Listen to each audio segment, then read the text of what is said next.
semana passada começou com um otimismo em torno da situação na Ucrânia, com a possibilidade de haver um cessar-fogo entre as partes.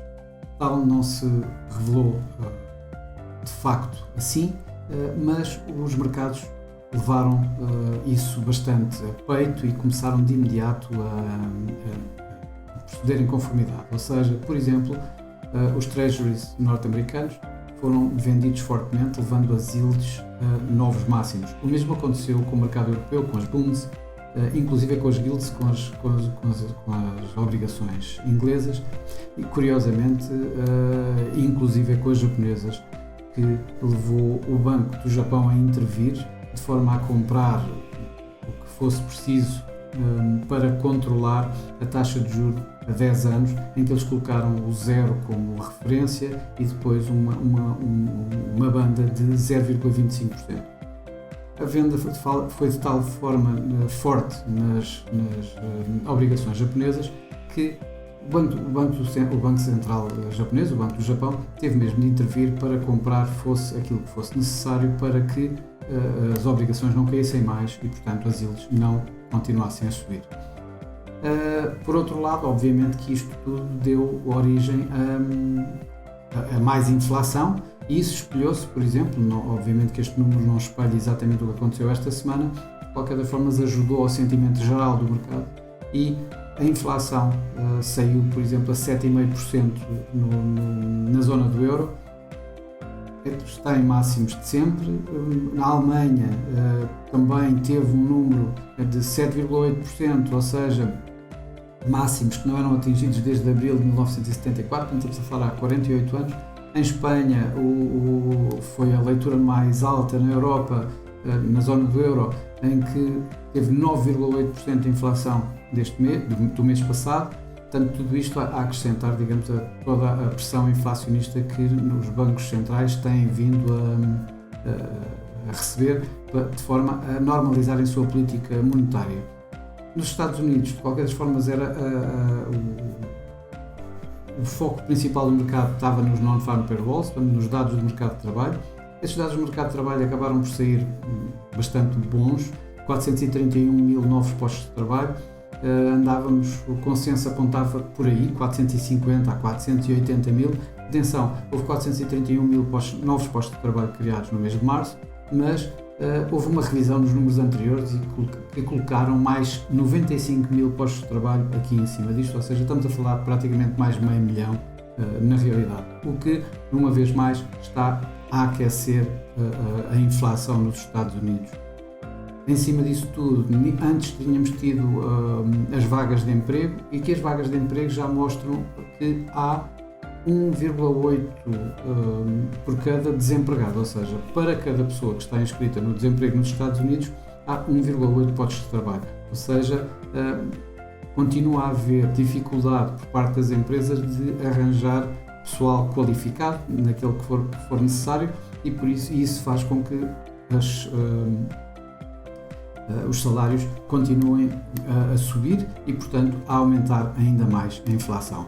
Apesar de tudo isto, apesar de preços de energia em alta, inflação em alta, taxas de juros em alta, ainda assim os mercados acionistas, de uma forma geral, não estamos a falar na Europa nem em algum sítio específico, mas de uma forma geral tiveram positivos durante o mês de março. O que é incrível, tendo em consideração que temos uma guerra em curso, que foi exatamente no mês de março. Aqui há algum efeito de base, eu sei, os primeiros dias da guerra em fevereiro foi quando os mercados acionistas mais caíram e, portanto, quando estamos a fazer comparações, comparamos com uma base um pouco mais baixa. Ainda assim, é bastante revelante que, por exemplo, seja exatamente na Europa, onde durante o mês de março uma melhor performance se viu nos mercados acionistas e, curiosamente, o pior foi na China, mas tem a ver essencialmente com aquilo que tínhamos falado já anteriormente, ou seja, dos problemas da Covid, com a sua tolerância zero à Covid que a China tem e que faz continuamente entrar em vários confinamentos, nomeadamente esta semana em que Xangai teve metade fechado e que agora está completamente fechado, na medida em que ontem, sexta-feira, acabaram por confinar a outra metade. Os mercados acionistas, tal como tinha referido anteriormente, de destacar essencialmente o dólar-iene, ou o iene em geral, que fez mínimos dos últimos anos, nomeadamente o dólar-iene, que chegou acima de 125. O euro-dólar, com o otimismo que nós falámos logo ao início, acabou por ser suportado, ou seja, a divisa europeia acabou por ganhar, que acabou por ceder mais no final da semana relativamente a toda a contra-notícia ao fim de contas que tivemos, e com os preços de energia a continuarem a subir. Preços de energia esses, curiosamente, que tiveram bastante queda, estou a falar nomeadamente nos preços do petróleo. Os preços do petróleo caíram relativamente bem esta semana, tivemos uma queda à volta dos 10% por aí. Isto tem muito a ver com duas coisas.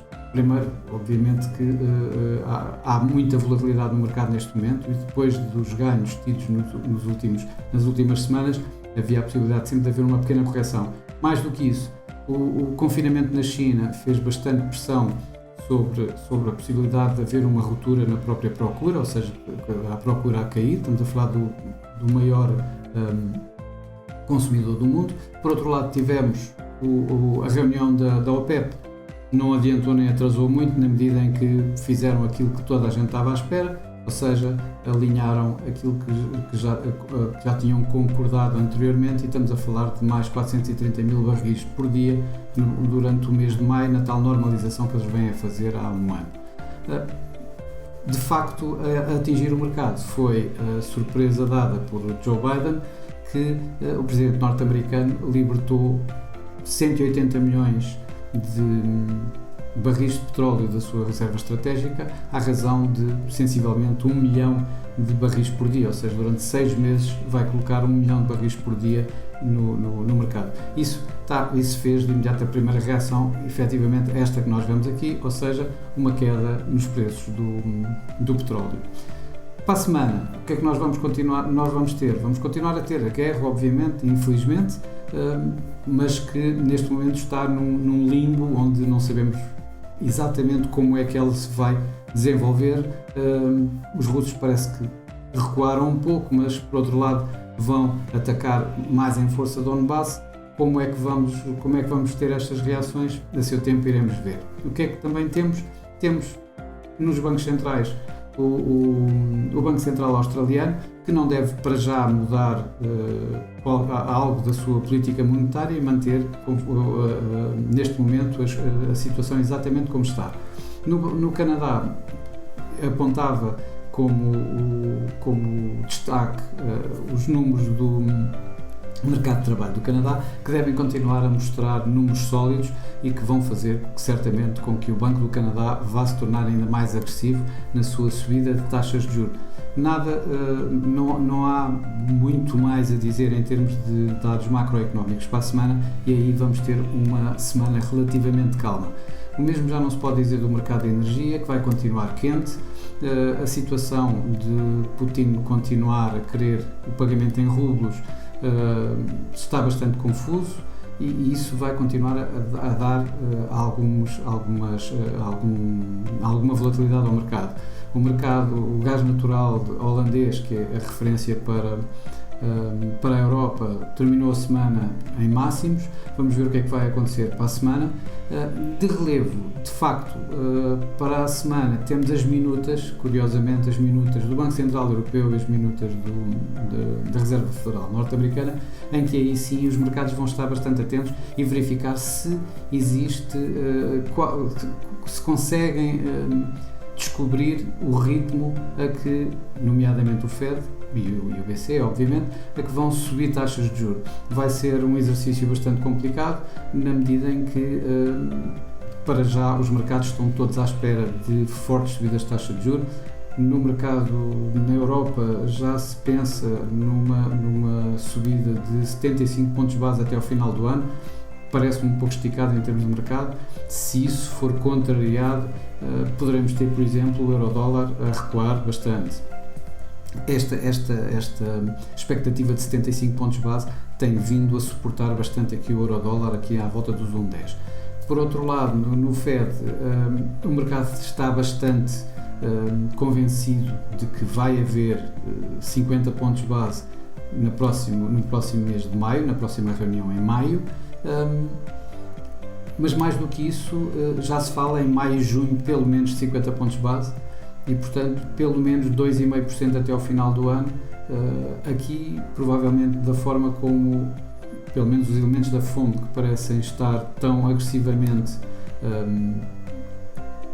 em cima da inflação, creio que poderemos ter, inclusive, talvez mais do que o que estamos aqui a projetar, os 2,5%, 2,75% de taxa de juros até ao final do ano, e se assim for, poderemos ter novas valorizações do dólar e, por outro lado, não sabemos como é que as taxas de juros das obrigações vão reagir e se a tal curva invertida da taxa de juros dos 2 e dos 10 anos ou dos 5 e dos 30 anos que tanta tinta tem feito correr, podem ou não voltar a ser tema e, portanto, a pressionar os mercados acionistas na próxima semana.